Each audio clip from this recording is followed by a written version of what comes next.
date on which the first signer of the Declaration of Independence affixed his name. He was the president of the Continental Congress. His name was John Hancock. Over the course of about the next 5 years, there would be 55 more signatories to the document. Each signer knew full well the possible fate that awaited him because of his signing of this document. Were the desire for independence thwarted by the English government, everyone would have been tried and found guilty of treason, then hanged. As it was, 9 of the men who signed the Declaration were casualties of the war, who died of wounds sustained in the Revolutionary War. 5 of them languished in prison. One man who signed the document lost all 13 of his children, and every signer had some ill effects from signing the document regarding personal belongings or family members, some of whose family members were killed, mistreated, imprisoned, and so forth. Yet there was not one defector. Every one of the signers of the Declaration of Independence maintained his conviction that it was necessary to dissolve the bonds of the mother country. The reasoning for the Declaration was that the government of King George III had overstepped its bounds and taken the place of the Creator, meaning, of course, God. We hold these truths to be self-evident, that all men are created equal and endowed with certain unalienable rights. Among them are the rights of life, liberty, and happiness. It is to secure these rights that governments are instituted among men. The Founding Fathers included a number of ministers and one Catholic who was very prominent in the colonies by the name of Charles Carroll. His cousin was John Carroll, who became the first bishop and then Archbishop of Baltimore. The Founding Fathers as a group, if not religious in our way of understanding religion, certainly men who appreciated the place of God. They were not foolish enough to believe that all prerogatives come from the state. Because the state is not God, no state is, no government has the right to take away what God has given to people. And the Founding Fathers would see that this was happening, and so the need for independence. One could make a good case, though, that statism, meaning government encroachment on God-given rights, is prevalent, has been prevalent throughout the world. Totalitarianism means the government controls all aspects of people's lives. Most of us can remember the Soviet Union, at least hearing about it, reading about it, the whole communist system, but there are so many systems throughout the world that do not believe in God-given rights. St. Paul, in one of his letters, suggests rightly that we need to pray for people in authority, government, kings, magistrates, so forth, people who head governments, people who make laws, so that citizens can live undisturbed, tranquil, peaceful lives, unmolested by demands that are demands that government does not have the right to make.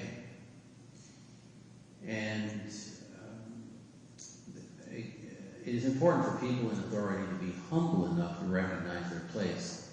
Now, the classic case here is the famous exchange between Jesus and Pontius Pilate, which you can read about as in the Gospel of John, but it was really not so much Jesus was on trial with Pilate. Pilate was really on trial. Because Pilate started challenging Jesus on the basis of his own authority. Jesus said to Pilate, "You would have no authority whatsoever were it not for the fact that God gave it to you." But the implication being that Pilate was overstepping his bounds. Because here was God in human flesh talking to one of his creatures. One of his creatures desirous of having the upper hand.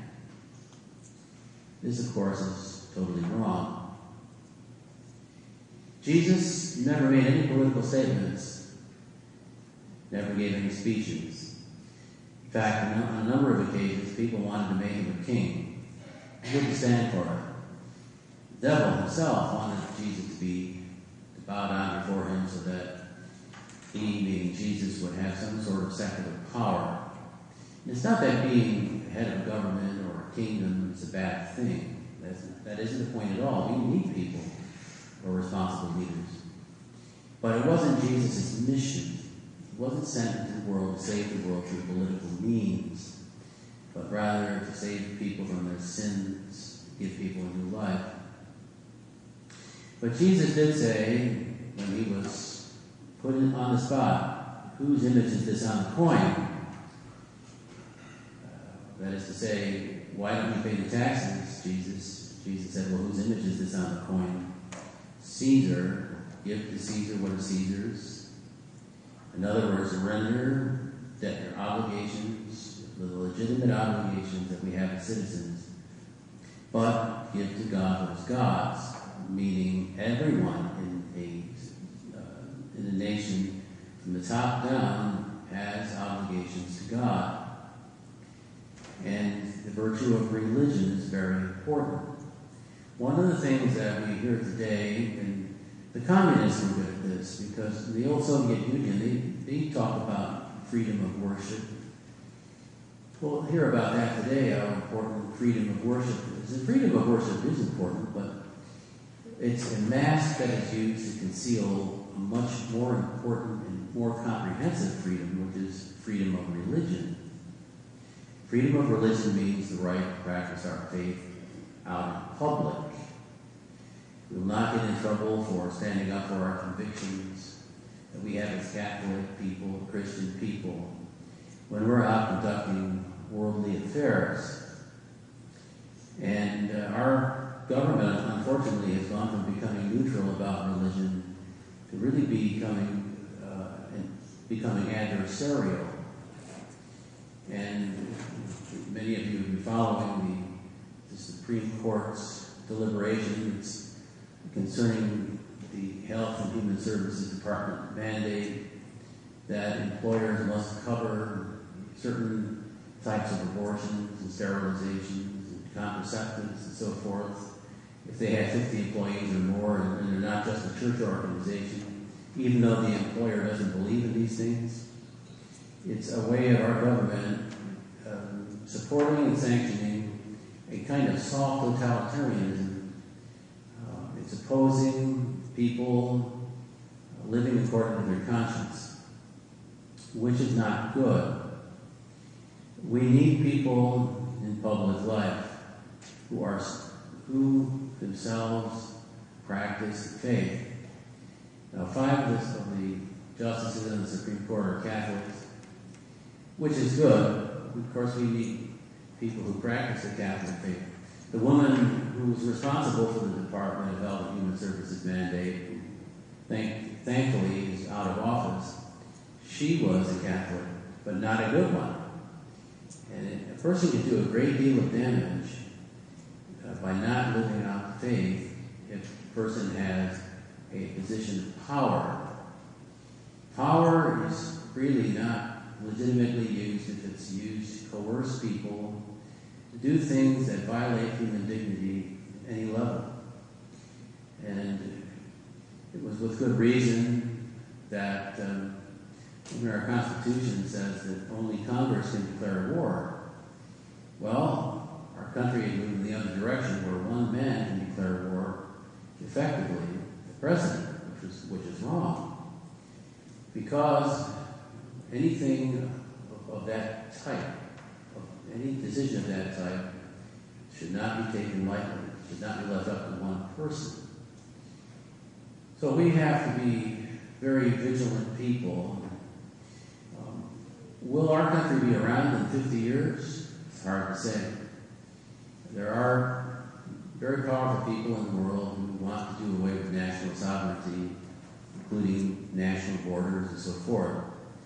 The world is changing, not necessarily for the better, but very often at the bottom of this is a great desire for power. The way he addressed this was, leadership is service. It's not about power. People in charge must serve those whose charge they have. But this requires humility. And this is why religion is so important, because it teaches people how to be humble. The patroness of our nation is the Blessed Mother, under the title of the Immaculate Conception. So if you ever visit Washington, D.C., go to the Shrine of the Immaculate Conception, the largest church in the Western Hemisphere. It's a magnificent temple. But what it stands for is very important. The country needs prayer. It always has. Pray every day for the nation. I'm glad we have a patriotic rosary here on a regular basis. Not to take things for granted, because things are not getting any better in our country. In fact, they're getting... If we were to see the country the way it was 50 years ago, we would be amazed how different things were. Things are becoming quite debased. Popular culture is perverted lifestyles of being heralded as civil rights. It's unbelievable. So we really have to get the devil out of our land, and it requires people living their faith and being confident in the faith that we have, and not being seduced or intimidated by people who tell us that it's wrong for us to be practicing members of the faith outside the four walls of our church. Our churches, we have to be consistently practicing members of the household of God. The best citizens of the state are citizens of God. And people who have thrown in the towel on religion are people who are either subject to being very unworthy holders of office, or being citizens who don't have any idea what citizenship means. We pray for those who run our country, for those who make important decisions, and for all people. And that everyone will have the right priorities to live the way we should live. Because ultimately we're called to a higher destiny, which is to be with God for all eternity. All the distinctions of national sovereignty and national origin disappear at death. There is no special section in heaven for Americans, or French, or English, or any other particular group. It's the communion of saints. So we ask the Lord that we may be saints, even when the world doesn't appreciate it. And as saints, we may make a difference in this world or in our short life here, and that we may be with the Lord praying for the salvation of many people in eternity.